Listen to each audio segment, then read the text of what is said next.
নমস্কার, জয় হিন্দ বন্ধুরা। তোমাদের প্রত্যেককে ওয়েলকাম জানাই আরো একটি নতুন ভিডিওতে। তো বন্ধুরা, বর্তমানে আমরা পশ্চিমবঙ্গের হিন্দুরা পশ্চিমবঙ্গে বাস করছি না, ভারতবর্ষে বাস করছি না। বর্তমানে এখন আমরা বাস করছি বাংলাদেশ এবং পাকিস্তানে। হ্যাঁ, তোমরা ঠিকই শুনেছো, বর্তমানে আমরা এখন বাস করছি বাংলাদেশ এবং পাকিস্তানে। আমাদের অতি প্রিয় হিন্দু প্রেমী মাননীয় মুখ্যমন্ত্রী তিনি একটা খুব সুন্দর কাজ করেছেন। সেটা হচ্ছে হিন্দুদের ফেস্টিভ্যাল বিশ্বকর্মা পুজোর ছুটিকে পুরোপুরিভাবে বাতিল করে দিয়েছেন 2025। অর্থাৎ বিশ্বকর্মাতে কোনোরূপ ছুটি থাকবে না, বরং সেই ছুটিটাকে কেটে ঈদের একদিন ছুটি বাড়িয়ে দিয়েছে। ঠিক আছে, তো খুব সুন্দর হিন্দু প্রেমী আমাদের পশ্চিমবঙ্গের মাননীয় মুখ্যমন্ত্রী মমতা বন্দ্যোপাধ্যায়। তো এই নিয়ে আজকের এই ভিডিওতে বিস্তারিত আলোচনা করব। হিন্দুরা কত সুখে শান্তিতে রয়েছে এবং হিন্দুদের ফেস্টিভ্যালের ছুটি কিভাবে কাটা হচ্ছে, হিন্দুদেরকে কত সুন্দরভাবে পশ্চিমবঙ্গে রাখছে আমাদের পশ্চিমবঙ্গের মাননীয় মুখ্যমন্ত্রী এবং এই সরকার, এবং মুসলিম সমাজের সঙ্গে কিভাবে ইউজ করছে মুসলিম সমাজকে ভোট ব্যাংকের জন্য, সেটাও আজকের এই ভিডিওতে বলবো।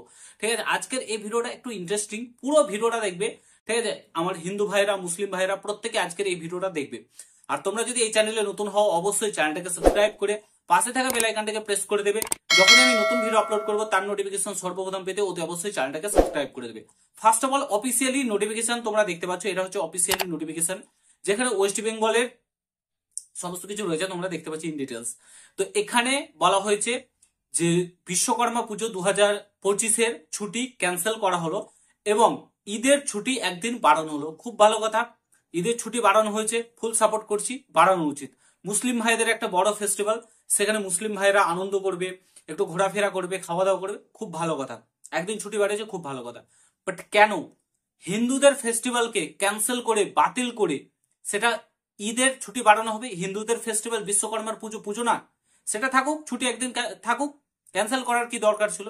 কিন্তু না, এটা করলে কি হবে, যেসব মুসলিম ভাইরা রয়েছে যারা এই বিষয়গুলো বোঝে না, তারা খুশি হবে, খুশি হয়ে তাকে ভোট দেবে যে দেখো আমি তোমাদেরকেই সাপোর্ট করছি। মুসলিম ভাইদেরকে বোঝাতে চাইছে যে তোমাদেরকেই আমরা সাপোর্ট করছি, আমাদেরকে ভোট দাও, আমাদেরকেই ভোট দাও, তোমাদের জীবনটাকে নরক বানিয়ে দেবো। মুসলিম ভাইদেরকে এটা বলতে চাইছে যে একবার ভোট দিয়ে দাও 2026-এ, তারপরে তোমাদের জীবনটাকে নরক বানিয়ে দেবো। এখন পবিত্র রমজান মাস শুরু হয়েছে, তো এই সময়তে যে হারে বাজারে মূল্য বৃদ্ধি হয় তোমরা প্রত্যেকে দেখেছো। বলবে মুখে যে এগুলোর দামে এত এত করে দিয়েছি, কিন্তু হবে না। মূল্যবৃদ্ধি কি হারে বাড়ে, কিভাবে মুসলিম ভাইদের সঙ্গে মানে ছেলে খেলা করে তোমরা প্রত্যেকে জানো, মুসলিম ভাইয়েরাও জানে। তো এই হচ্ছে বর্তমানে অবস্থা।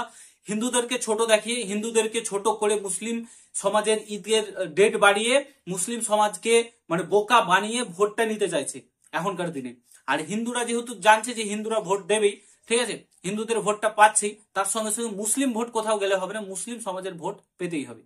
এবং মুসলিমদেরকে বোকা বানাচ্ছে, না কোনো চাকরি দিচ্ছে পশ্চিমবঙ্গে বর্তমানে, না কোনো কিছু হচ্ছে। এবং ওবিসি সার্টিফিকেটও, ওবিসি এ সার্টিফিকেট মুসলিম সম্প্রদায় সেটাও বাতিল হতে চলেছে। কিছুদিনের মধ্যে সুপ্রিম কোর্টের রায় আসতে চলেছে, ওবিসি এ সার্টিফিকেট পুরোপুরি বাতিল হয়ে যাবে। ওবিসি বলে কোনো, ওবিসি এ বি বলে কোনো সার্টিফিকেট থাকবে না, শুধুমাত্র ওবিসি বলে সার্টিফিকেট থাকবে।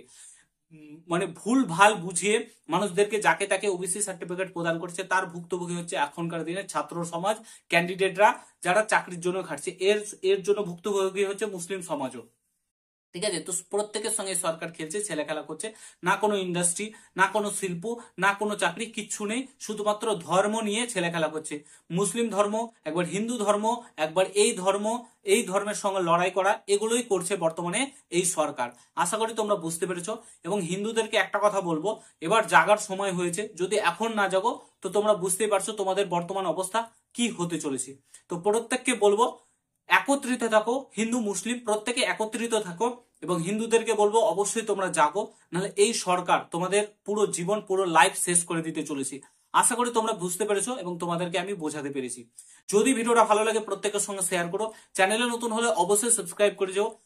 দেখা হচ্ছে নতুন ভিডিওর সঙ্গে, ভালো থেকো, সুস্থ থেকো, গুড বাই, জয় হিন্দ, বন্দে মাতরম।